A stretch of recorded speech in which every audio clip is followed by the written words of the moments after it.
The strongest people in the room are usually the ones nobody notices until it is already too late. I wish my husband had understood that before the night he laughed at my father in front of our entire family, because that single moment changed the way I looked at the man I had married. My name is Emily Brooks, and if you had met my father, Thomas Carter, without knowing anything about him, you probably would have described him the same way everyone else did. He was quiet. He was polite. He smiled more than he spoke. At 66 years old, he preferred worn blue jeans, faded flannel shirts, and comfortable work boots that had seen better days. He never interrupted anyone. He never tried to impress anyone. He never told stories about himself unless someone asked, and even then, he usually changed the subject before making himself the center of attention. My husband, Daniel Brooks, interpreted that silence as weakness. At first, I thought it was harmless. Daniel liked to tease people, and sometimes his sense of humor crossed the line without him realizing it. I kept telling myself that he simply needed time to understand my father. Instead, every family gathering became another opportunity for Daniel to prove that he was the smartest person in the room. That Saturday evening, my parents came over for dinner. My mother carried her homemade apple pie while my father arrived with a small toolbox because I had casually mentioned over the phone that one cabinet door in the kitchen had started sticking. Before dinner was even on the table, my father quietly walked into the kitchen, opened the cabinet, examined the hinge for less than a minute, and reached for a screwdriver. Daniel leaned against the counter with a grin that immediately made my stomach tighten.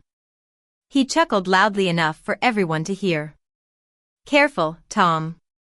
Those old hands might need a YouTube tutorial before they can handle modern hardware." A few relatives laughed politely. My father looked up, smiled gently, and simply replied, "I think I can manage."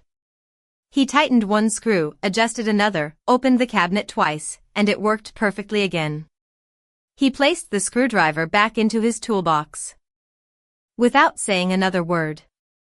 Instead of letting the moment end there, Daniel laughed again. "Well, even a broken clock gets it right twice a day." This time the laughter sounded more uncomfortable than amused. My mother lowered her eyes toward the table.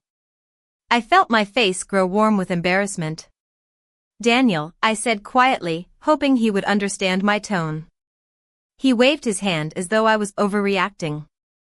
"Relax. We are just having fun." But I noticed something that nobody else seemed to see. My father did not look offended. He looked disappointed, and somehow that expression hurt more than if he had argued back. Dinner continued, yet every conversation felt heavier. Daniel interrupted my father several times, corrected him over trivial topics, and even joked that retirement must be boring if fixing cabinets had become the highlight of his week. My father answered every comment with patience, never raising his voice or showing even the smallest hint of anger. Watching him remain calm should have ended the teasing. Instead, it seemed to encourage it. As I cleared the dinner plates, I realized the evening was no longer about harmless jokes. My husband was trying to win a competition that only he believed existed, and my father was refusing to play a game that everyone else could suddenly feel unfolding right in front of them. After my parents drove home that night, I could not stop replaying the look on my father's face. It was not anger. It was not humiliation. It was the quiet disappointment of someone who had spent a lifetime learning that not every insult deserved a response. That bothered me far more than Daniel's jokes. As we loaded the dishwasher together, the silence between us stretched longer than usual. Finally, I asked, "Why do you keep talking to my father like that?" Daniel barely looked up from the plate in his hands. "Like what?" he asked with a shrug. "Like he is someone you have to beat every time he walks into the room." He laughed softly, as if I had completely misunderstood him. "Emily, your dad is fine. He knows I am kidding. Besides, somebody has to get him to loosen up." I shook my head. He does not need to loosen up. He is just quiet. Daniel placed another plate into the rack and smiled with a confidence that suddenly felt unfamiliar. People like that usually have nothing interesting to say. They stay quiet because they have never done anything worth talking about. Those words settled heavily in my chest. I wanted to argue, but something stopped me. My father had never cared what people thought about him. I had watched neighbors underestimate him, strangers mistake his kindness for weakness, and impatient customers cut in front of him at grocery stores. Every single time, he reacted with the same calm smile. Growing up, I used to ask why he never defended himself. He always answered the same way. Not every opinion deserves your energy. Back then I thought he was simply patient. Now I wondered if there was something much deeper behind those words. During the following week, Daniel continued making little comments whenever my parents came up in conversation. If my mother mentioned that Dad had fixed something around their house, Daniel joked that retirement had finally given him a hobby. If I talked about visiting them on Sunday, Daniel asked whether my father planned to spend another afternoon quietly staring at birds in the backyard. None of the comments sounded especially cruel by themselves, but together they formed a pattern that became impossible to ignore. The following Friday, my mother invited us over for dinner. She sounded excited because a longtime family friend was visiting from out of town. Daniel agreed immediately, flashing the same confident smile that had begun to worry me. "Maybe this dinner will finally get your dad to tell one interesting story," he said as he grabbed his car keys. I looked out the window while we backed out of the driveway, feeling an uneasy knot in my stomach that I could not explain. Something told me this dinner would not unfold the way Daniel expected, and for the first time, I found myself hoping my father would simply remain exactly who he had always been. My parents' house had always felt different from ours. It was not bigger or newer, but it carried a quiet kind of warmth that came from years of simple routines. Fresh coffee was already brewing when we arrived on Sunday afternoon, and my mother was setting bowls of salad on the dining table while soft jazz played from an old speaker in the kitchen. My father stood on the back patio tending a small grill with the same calm focus he seemed to bring to everything he did. Daniel stepped outside beside him with his hands in his pockets and immediately looked around the backyard. "You still cut all this grass yourself?" he asked. My father nodded. "It keeps me busy." Daniel laughed. "You know, most people your age hire someone for that." My father smiled politely. "I enjoy the exercise." Instead of leaving the conversation there, Daniel shook his head. "I guess everybody needs a hobby after they stop doing anything important."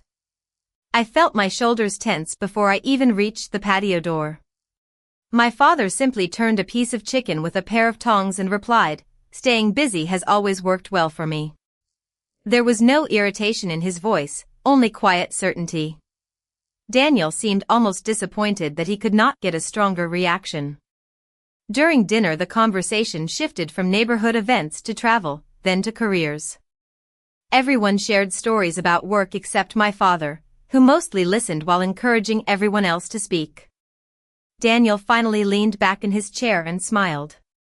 "Tom, I have known you for almost 6 years, and I still cannot figure out what you actually did before retirement. Every time somebody asks, you give the shortest answer possible." My mother glanced toward my father, but he only folded his napkin neatly beside his plate. "I worked for the Navy," he answered. Daniel raised his eyebrows. "That is it? Just the Navy?" My father nodded once. "That is enough for me." A few people chuckled, but the laughter sounded uncertain. Daniel looked around the table as though inviting everyone else to join him. "Come on, there has to be more than that. Were you pushing paperwork? Working in an office? I cannot imagine you doing anything exciting because you never talk about it." My father met his eyes with the same peaceful expression he always wore. Some parts of life are better left in the past. The room became unusually quiet for a moment before my mother gently changed the subject to dessert. I noticed something that I had missed before. My father was not avoiding attention because he lacked confidence. He was making a deliberate choice. The difference suddenly seemed enormous. Just as everyone began passing slices of pie around the table, the front doorbell rang. My mother smiled with surprise. That must be Michael. I was beginning to wonder if he found the house. None of us realized that the unexpected guest walking toward the dining room was about to change the entire evening with only a few simple words. My mother hurried toward the front door with a bright smile, and a moment later she returned with a tall man in his late 60s whose posture was so straight that he seemed to fill the room without making the slightest effort. His silver hair was neatly trimmed, and although he wore an ordinary polo shirt and khaki pants, there was something unmistakably disciplined about the way he carried himself. "Everyone, this is Michael Reynolds," my mother said happily. "Thomas and Michael have not seen each other in years." Before anyone could respond, Michael looked across the dining room and spotted my father. His expression changed instantly.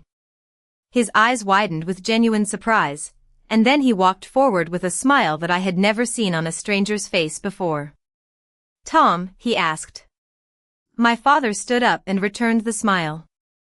"Good to see you, Michael." What happened next caught every person at the table off guard. Instead of offering a casual handshake, Michael stood in front of my father for a brief moment as though gathering his thoughts. Then he shook his hand firmly with both of his own and said, "It is an honor to see you again, sir." The room became completely silent. Daniel looked up from his plate with obvious confusion. My father gave a small laugh and gently replied, "You never had to call me sir after all these years." Michael smiled. Old habits are hard to break. They sat down together, and my mother began serving coffee while everyone exchanged polite introductions. Daniel tried to restart the relaxed conversation. "So, Michael, how do you know Tom?" Michael looked surprised by the question. "We served together many years ago." Daniel nodded casually. "Tom told us he worked for the Navy." Michael blinked once before letting out a quiet chuckle. "Worked for the Navy is one way to put it." I noticed my father lower his eyes toward his coffee cup, almost as though he hoped the conversation would move somewhere else. Instead, Daniel leaned forward with growing curiosity. "Well, now I am interested. What exactly did he do?" Michael glanced toward my father before answering. My father gave the smallest shrug, neither encouraging nor stopping him. Michael smiled respectfully. "I suppose enough time has passed that saying he was retired is no secret. Your father-in-law was one of the finest Navy SEALs I ever had the privilege to serve with." The words landed with such unexpected weight that nobody reached for their coffee. Daniel stared across the table as though he had misheard them.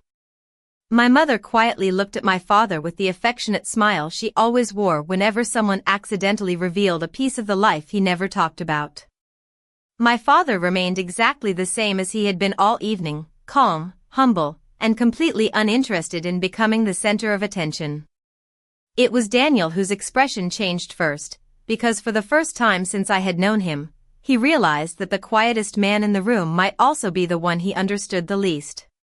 Daniel cleared his throat before forcing a small smile. "Really? Navy SEAL?" he asked, sounding less confident than he had all evening. My father gave a modest nod. "A long time ago." Michael leaned back in his chair and laughed softly. "Tom is still doing it." Always the shortest possible answer.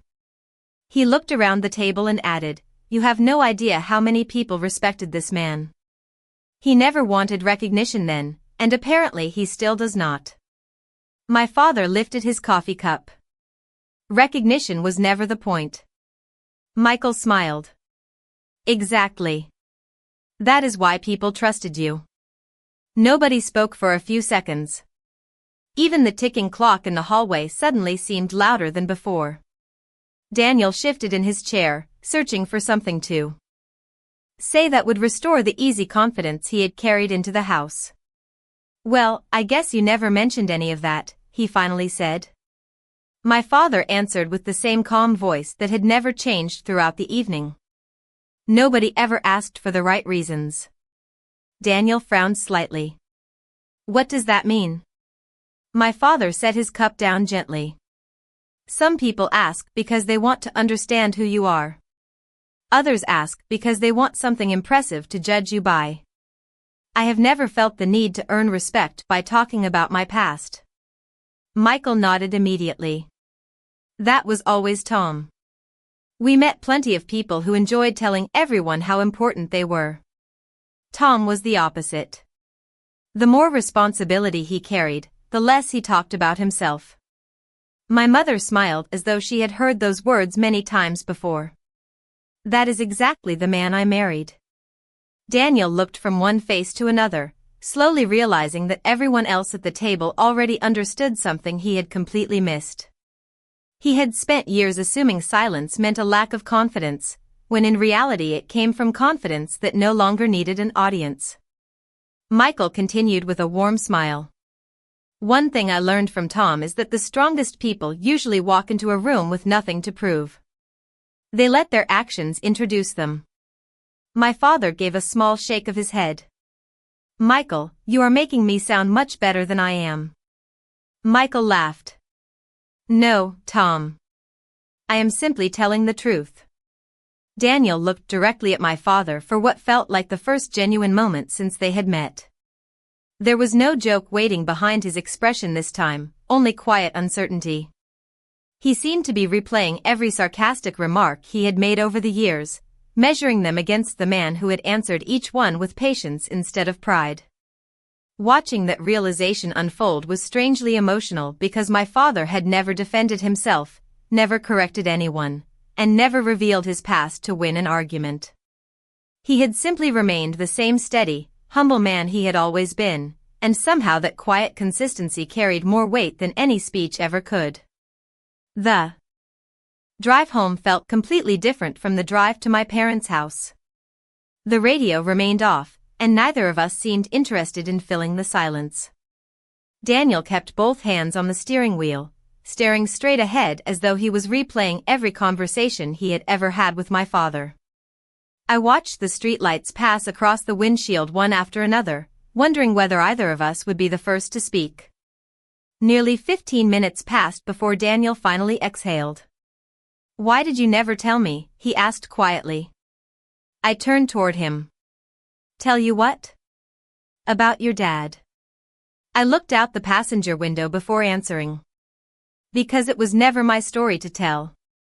He nodded slowly but did not seem satisfied. I spent years thinking he was just. His voice faded before he finished the sentence. Quiet? I suggested. He shook his head. No. I thought he had never done much with his life. Those words sounded completely different now than they would have a week earlier. There was no arrogance behind them anymore, only regret. That was the mistake, I said gently. You assumed silence meant there was nothing beneath it. Daniel tightened his grip on the steering wheel. Michael talked about him like everybody respected him. Because they did, I answered. Not because of his career. Because of the kind of man he has always been. I remembered my childhood more clearly than I had in years. My father had attended every school concert, every soccer game, every birthday party. He never tried to become the loudest parent on the sidelines. He cheered quietly, congratulated every child after the game, and always thanked the coaches before leaving. He fixed bicycles, helped neighbors carry groceries, and volunteered at community events without expecting anyone to notice. Looking back, I realized he had lived exactly the same way after retirement as he must have lived before it. His character had never depended on a title. Daniel finally spoke again. I feel like I embarrassed myself more than I embarrassed him. I could not disagree. Dad was never competing with you, I said. You were competing with someone who never entered the race. Another long silence settled over the car, but this one felt different. It was thoughtful instead of uncomfortable. When we reached our driveway, Daniel remained seated after turning off the engine. He rested both hands on the steering wheel and stared through the windshield. Do you think he knew what I was doing all these years? He asked. I almost smiled because the answer had always been obvious. Of course he knew, I replied softly. He simply decided that protecting his peace was more important than proving you wrong.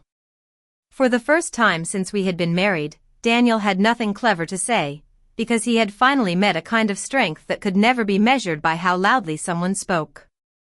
3 days later, Daniel surprised me by asking if we could stop by my parents' house after work.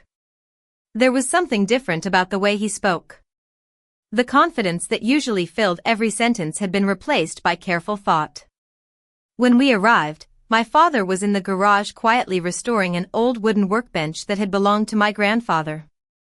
He looked up, smiled warmly, and welcomed us inside as though nothing unusual had happened the previous weekend. That alone seemed to make Daniel even more uncomfortable. After a few minutes of ordinary conversation, Daniel cleared his throat. "Tom, could we talk for a minute?" My father nodded and led him onto the back porch where the late afternoon sun cast long shadows across the yard.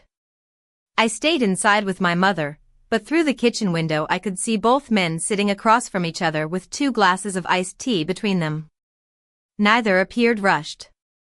Neither raised a hand or a voice. They simply talked. Nearly half an hour passed before they came back inside. Daniel's expression looked lighter than it had in days, while my father looked exactly the same as always.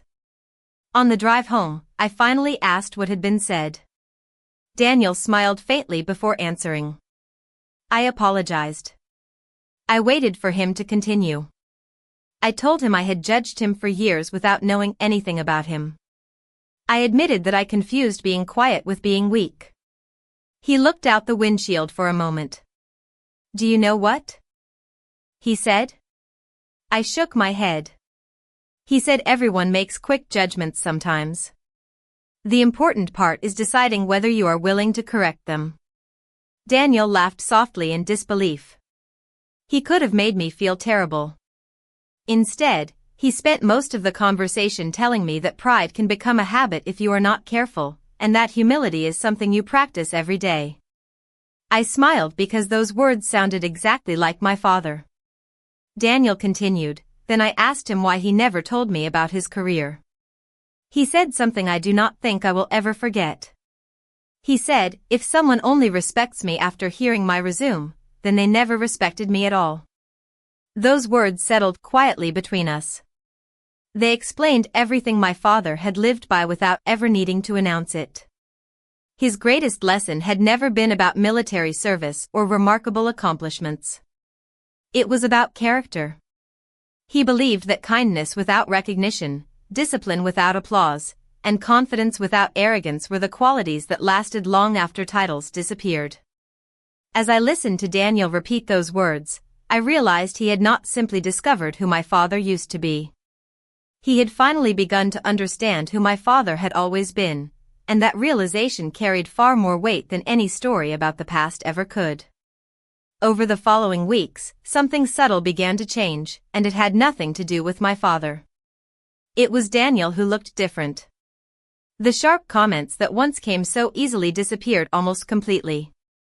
When we visited my parents on Sunday afternoons, he no longer searched for opportunities to prove he was the smartest person in the room. Instead, he watched my father work around the house with genuine curiosity. One Saturday morning we arrived to find my father repairing a loose section of the backyard fence.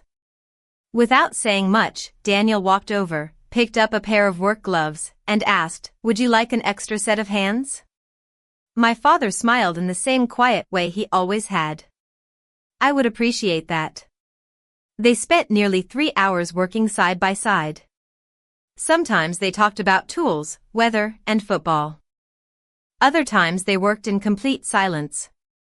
What surprised me most was that the silence no longer seemed uncomfortable for Daniel. It had become peaceful. As I watched them from the kitchen window with my mother, she smiled knowingly. "Your father has always believed that people reveal themselves over time," she said softly. "He never rushes to decide who someone is." I looked toward the backyard where Daniel was carefully measuring a wooden board while my father held one end steady. A few months earlier, Daniel would have filled every quiet moment with another joke or another opinion. Now he seemed content simply learning. Later that afternoon, while my mother prepared lemonade, I overheard Daniel ask a question that carried no trace of pride. "Tom, after everything you accomplished, do you ever miss that part of your life?" My father rested his hands on the fence post before answering. "Every season of life teaches you something different. I do not miss who I was because I am grateful for who I became." Daniel thought about those words for several seconds. "Is that why you never talk about your past?" My father nodded. "The past shaped me, but it does not define me. If I spend every day looking backward, I stop noticing the people standing in front of me." Daniel smiled quietly. "I think I spent too much time trying to impress people." My father gave him a friendly pat on the shoulder. "Most people do at some point. The important thing is recognizing when admiration becomes more valuable to you than character." That sentence stayed with all of us long after the afternoon ended. There was no dramatic lecture, no attempt to embarrass anyone, and no desire to remind Daniel of his mistakes. My father talked the same way he lived, with patience instead of pressure. Watching them laugh together while putting away the tools, I realized that forgiveness had accomplished something pride never could. It had transformed a relationship that once depended on judgment into one built on quiet respect, and that kind of change could never have happened through humiliation alone. Nearly a year has passed since that unforgettable dinner, and every Sunday afternoon still brings us back to my parents' house. Some traditions have remained exactly the same. My mother still fills the kitchen with the smell of fresh bread and coffee. My father still finds small projects to keep his hands busy, whether he is repairing an old chair, planting flowers, or organizing his workshop. Yet one thing has changed in a way that I never expected. Daniel now arrives early, not because he has something to prove, but because he genuinely enjoys spending time with the man he once misunderstood. Sometimes they work together in comfortable silence. Other times they sit on the back porch talking about family, responsibility, and the simple satisfaction of building something with care. I have noticed that Daniel rarely interrupts people anymore. He listens longer than he speaks. He asks questions because he wants to learn instead of searching for another opportunity to impress someone. The change did not happen overnight, but it happened one quiet decision at a time. One afternoon I found him helping my father stack pieces of firewood near the garage. They laughed about something I could not hear, and for a moment I realized I was looking at two men connected not by shared achievements but by shared respect. As we prepared to leave that evening, Daniel turned to my father before getting into the car. "Thank you," he said sincerely. My father smiled with gentle curiosity. "For what?" Daniel answered without hesitation. "For showing me that strength does not need an audience." My father paused for a moment before placing a hand on Daniel's shoulder. "The older you become, the more you discover that character speaks long after words have faded." Those simple sentences stayed with me throughout the drive home. Looking back, I realized that my husband had never truly been defeated by my father's hidden past. He had been transformed by my father's consistent example. The greatest surprise was never that my quiet father had once served as a Navy SEAL. The greatest surprise was that after living a life filled with extraordinary experiences, he chose to measure success by kindness instead of recognition.